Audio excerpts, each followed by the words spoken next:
There are a number of different terms used around the concept of MVP, and let's hone in a little bit on that because there's some confusion. For instance, people often talk about a proof of concept or a prototype in the same light as an MVP. Remember, the discussion here is around a mechanism to make sure that you're building and testing the right thing at the right time during your product development process.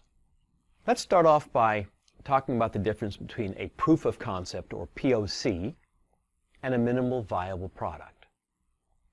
A POC is a way of testing out your product concept without actually building the product or even an elementary alpha of the product.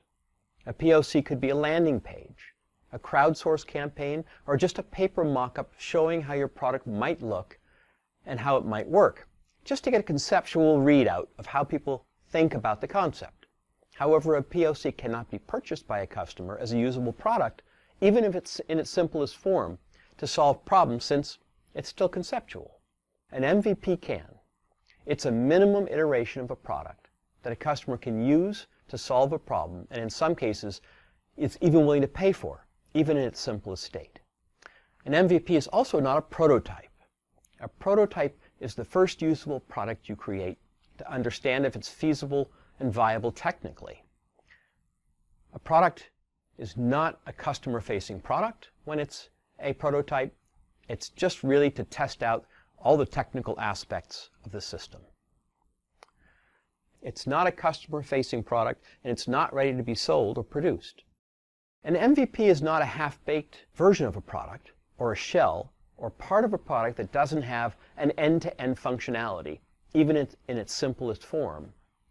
It rather encompasses a complete experience of a solution in a minimum form. An MVP is not about creating a set of features that can hit a magic release date. While it's good to set deadlines for an MVP, it should not be guided by the deadline, but by the experience of a customer. It's not the first version of a product either. It's the first version of a solution. So what's the practical concept of an MVP that's appealing in entrepreneurial startups? It lets you start to play with the product in the market, saving time and resources in what is inevitably an iterative process as you build, test, and roll out your product. It lets a startup test assumptions about what the experience will be with real-life customers, including usability and the key elements of the product functionality, to get that live feedback on the core value proposition. In its fundamental conceptual implementation, an MVP should align the product to the customer's needs by validating each iteration with that customer. Its intent is to help to rapidly get the product that customers want and want to buy.